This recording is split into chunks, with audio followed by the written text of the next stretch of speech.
how can we ensure that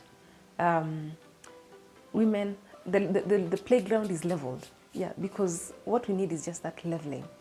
As we speak today, we know that decisions are made sometimes at hours that are not convenient for women, right? Yes, yeah, true.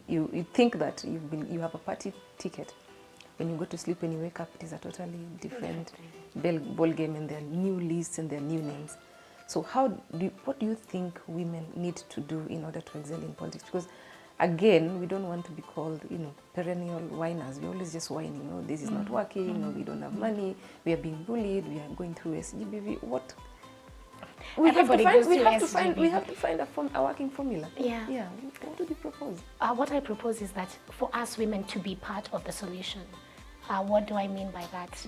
Especially, I mean, you've spoken about, the odd hours in which some political decisions are made. And I think it's high time for us as women to rise up to the plate. If it's that odd hour, get in at that odd hour. Be a leader as well. Where people are meeting, make sure that you're on the table. Or even if you're not on the table, you have a representative who is on the table so that you know what is going on around the table. But also, even for us as women, I think it's also very imperative that we work side by side with the men that we're with. Whenever there's a lot of sensitization, one of the things that we do is maybe we seclude ourselves as women, and we go and, we talk about all these issues. But for society to change, Quinta, we cannot be in seclusion. We need to work hand in hand.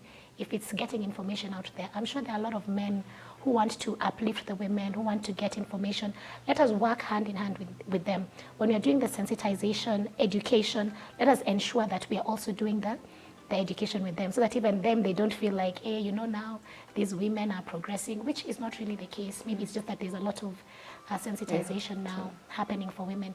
But my urge for women is that for us to be, part of the table when the discussions are being made deliberately.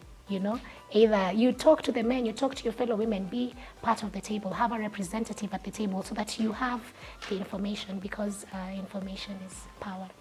Actually, someone once said that it's good to have a male sponsor. Sometimes when decisions are being made behind closed doors, someone is speaking on your behalf. They're mentioning your name. You heard that? Yeah, I did. I'm not speaking about male sponsors. Let me just be very clear. Yeah. No. What I'm saying is, one, not have either be part of the table where decisions are being made because it is your right, and because, not just even because you're a woman, but because you qualify, by all means, you're a great leader.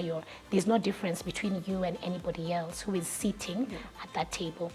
But if for any purpose you're not able to sit at that table, then have whomever person who is sitting at that table have the information of what is going on, at that table. But mostly women should be part of the decision making. There shouldn't be intersectionality of, it should be, I'm a leader, I am able, I have, the qualifications, so I should be at the table, to make the decisions. But also another thing, I mean, there are a lot of gender roles that are assigned to women. That's why I was talking about social cultural. Raising children, having to take care of the house. And I think now it's high time that, these gender roles are distributed fairly. So that now, we are all... The elders are watching. No, it's good for us to help each other. It's good for example, children to know their fathers as much as they know their mothers. It's good for, for all this to happen, so that, for the domestic care, it's not just for women, but we are all able to work together. In that way, then, we work together in the leadership sector, we work together in this other sector.